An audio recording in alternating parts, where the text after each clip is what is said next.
വടകര നഗരസഭയിൽ പദ്ധതി വീത തർക്കത്തെ ചൊല്ലി ഭരണപ്രതിപക്ഷ പോര് രൂക്ഷം.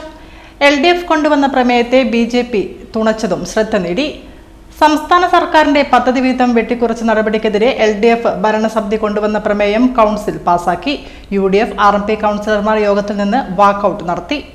സംസ്ഥാന സർക്കാരിന്റെ പദ്ധതി വീതം വെട്ടിക്കുറച്ച നടപടിയെ ചൊല്ലി വടകര നഗരസഭാ കൗൺസിൽ യോഗത്തിൽ ശക്തമായ പ്രതിഷേധമാണ് അരങ്ങേറിയത്. ഭരണപക്ഷമായ LDF അവതരിപ്പിച്ച പ്രമേയത്തിന് 3 BJP അംഗങ്ങളുടെ പിന്തുണയും ലഭിച്ചു. എന്നാൽ പ്രമേയം രാഷ്ട്രീയ പ്രേരിതവും ജനവിരുദ്ധവുമാണെന്ന് ആരോപിച്ച് UDF RMP കൗൺസിലർമാർ യോഗം ബഹിഷ്കരിച്ചു. അധികാരമേറ്റ് ചുരുങ്ങിയ നാളുകൾ മാത്രമായ സർക്കാരിനെതിരെ അടിസ്ഥാനരഹിതമായ ആരോപണങ്ങൾ ഉന്നയിക്കുകയാണെന്ന് പ്രതിപക്ഷ നേതാവ് ഫൈസൽ മാസ്റ്റർ കുറ്റപ്പെടുത്തി. ആവശ്യമില്ലാത്ത ജനവിരുദ്ധ പ്രമേയമാണ് ഇന്ന് ഇവിടെ കൊണ്ടുവന്നത്.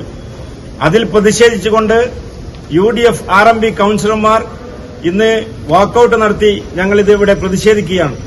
നമുക്കറിയാം, കഴിഞ്ഞ 5 വർഷക്കാലം വടകര നഗരസഭയിലെ വികസന പ്രവർത്തനങ്ങൾ മാത്രം പരിശോധിച്ചു കഴിഞ്ഞാൽ ഒരു വികസന പ്രവർത്തനവും നടത്തിയില്ല എന്നാണ് വടകരയിലെ ജനങ്ങൾ സംസാരിക്കുന്നത്. ഇവിടുത്തെ റോഡിന്റെയും ഓവുചാലിന്റെയും ഇവിടുത്തെ അടിസ്ഥാന വികസനത്തിന്റെ പ്രശ്നങ്ങൾ എന്താണ്? സാധാരണക്കാർക്ക് നടന്നു പോകാൻ കഴിയുന്നില്ല. ഒരു ഓട്ടോറിക്ഷക്കാർക്ക് യാത്ര ചെയ്യാൻ കഴിയാത്ത വിധം ഇവിടുത്തെ റോഡുകൾ പൊട്ടിപ്പൊളഞ്ഞു കിടക്കുകയാണ്. എന്തുകൊണ്ടാണ്? കഴിഞ്ഞ LDF സർക്കാർ ജനകീയാസൂത്രണത്തിലൂടെ പഞ്ചായത്ത് രാജിലൂടെ സംസ്ഥാന സർക്കാരിന്റെ ബജറ്റ് യഥാസമയം നൽകേണ്ട സർക്കാർ കൊടുത്തില്ല.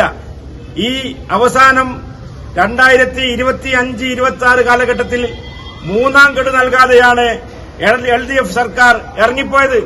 ചരിത്രത്തിൽ ഇന്നേ വരെ ഇല്ല. 94ലാണ് പഞ്ചായത്ത് രാജ് കേരളത്തിൽ നടപ്പിലാക്കിയത്. 30 വർഷത്തിന്റെ ചരിത്രത്തിൽ ഇന്നേ വരെ സംസ്ഥാന സർക്കാരിന്റെ ബഡ്ജറ്റ് വിഹിതം കൊടുക്കാത്ത ഒരേയൊരു സർക്കാർ സഖാവ് പിണറായി വിജയൻ കേരളം ഭരിച്ചപ്പോഴാണ് എന്ന കാര്യം ഇവിടെ വിസ്മരിച്ചുകൊണ്ടാണ് ഇവിടുത്തെ LDFകാർ ഇപ്പൊ 3 മാസം പ്രായമില്ലാത്ത ഒരു സർക്കാരിനെതിരെ രാഷ്ട്രീയപരമായ പ്രമേയം കൊണ്ടുവന്നിരിക്കുന്നത്. കഴിഞ്ഞ 5 വർഷമായി വടകര നഗരത്തിൽ വികസന പ്രവർത്തനങ്ങൾ പൂർണ്ണമായും നിലച്ചിരിക്കുകയാണെന്നും തകർന്ന റോഡുകളും ഓവുചാലുകളും മൂലം സാധാരണക്കാരും ഓട്ടോറിക്ഷ തൊഴിലാളികളും ദുരിതത്തിലാണെന്നും പ്രതിപക്ഷം ആരോപിച്ചു. സ്വന്തം ഭരണപരാജയം മറച്ചുവെക്കാനാണ് LDF ഇത്തരം പ്രമേയങ്ങൾ കൊണ്ടുവരുന്നതെന്നും UDF RMP നേതാക്കൾ വ്യക്തമാക്കി.